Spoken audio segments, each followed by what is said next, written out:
Hoy os voy a hablar un poco de Carlos II de España. Al hombre le apodaban el hechizado por sus problemas de salud, que en esa época atribuían por la brujería.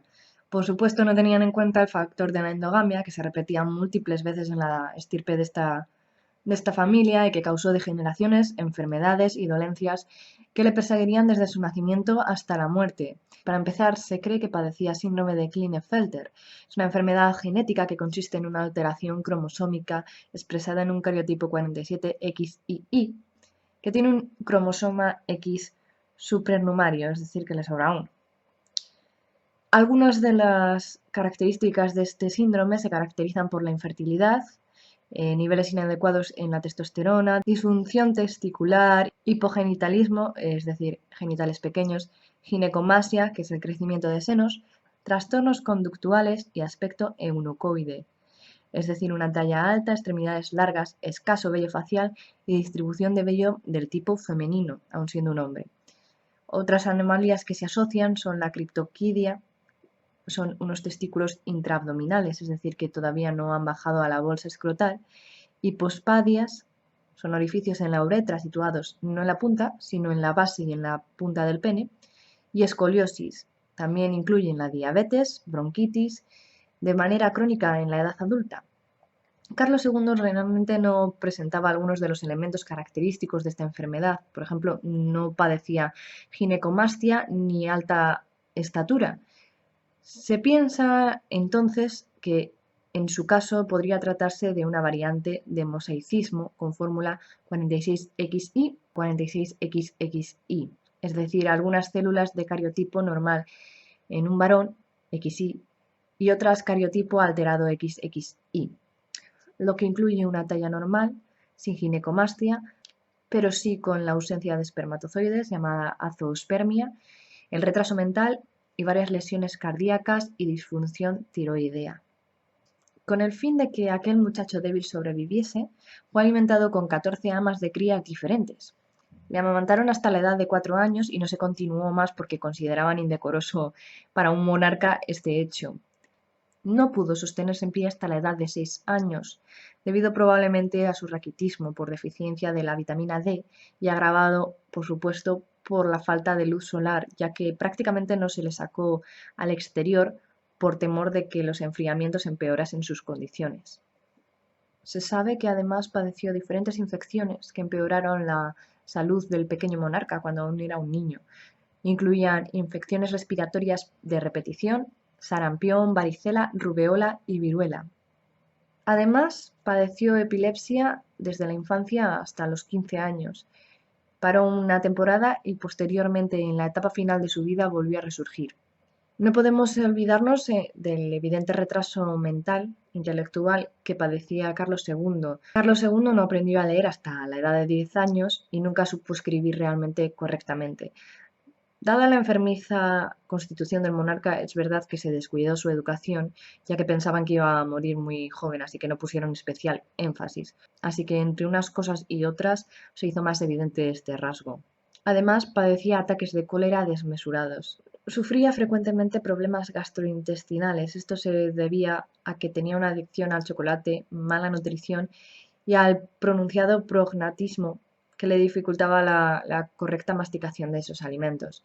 Tuvo una adicción al chocolate y prácticamente este fue la base de su dieta durante su vida.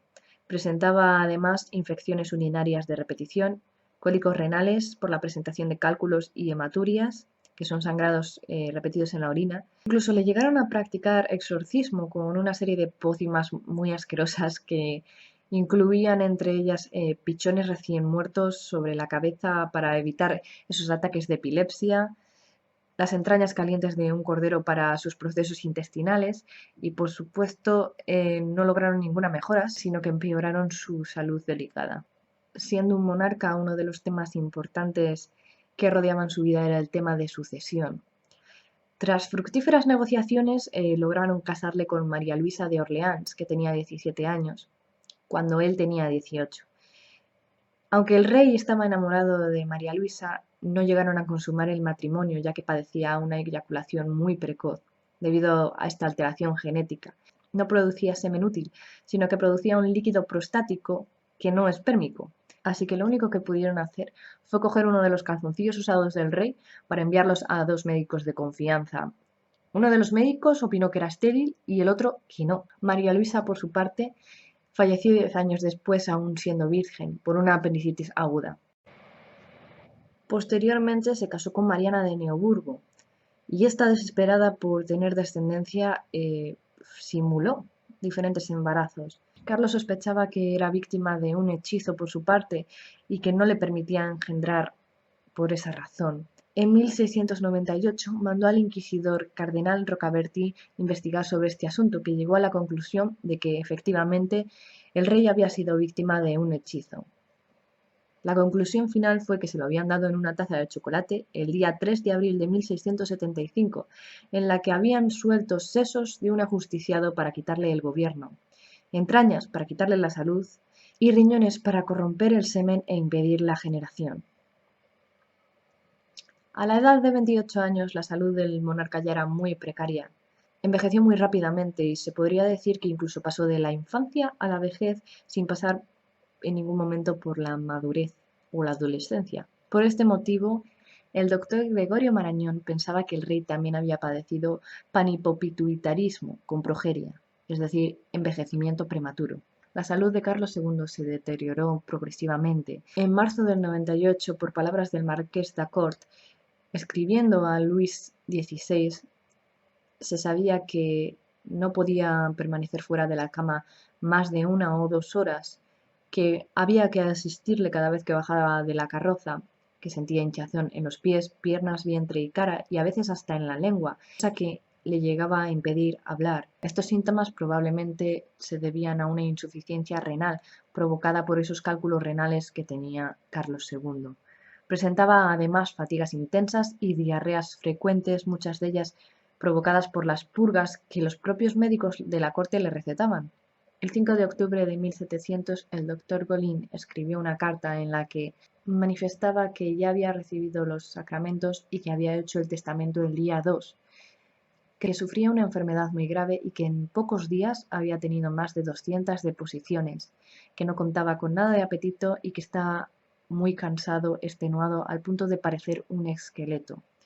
Aún así, duró 3 semanas, extenuado, respirando con mucha fatiga, haciendo numerosas deyecciones en la propia cama y tras 2 días completos en coma precedido de una fiebre muy alta, murió el día 1 de noviembre de 1700. Sus últimas palabras, después de una vida tan sufrida, llena de enfermedades y dolencias, fueron respondiendo a una pregunta que la propia reina le hizo, y contestó diciendo: «Me duele todo». Después tuvo un ataque de epilepsia que duró 3 horas y que le quedó sin ningún rastro de vida.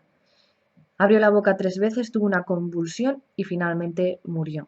La autopsia desveló detalles bastante crudos, como que el cadáver no tenía ni una sola gota de sangre, que el corazón parecía del tamaño de un grano de pimienta, los pulmones estaban corroídos, los intestinos putrefactos y gangrenados, que solamente tenía un solo testículo, además negro como el carbón, y la cabeza llena de agua. Y hasta aquí os cuento hoy las dolencias que sufrió este monarca, Carlos II, que no fueron pocas y que le procuraron una vida llena de dolor y poca satisfacción, podemos decir. Si os ha gustado el vídeo, dadle a like y suscribíos y que vuestra salud sea mejor que la del monarca.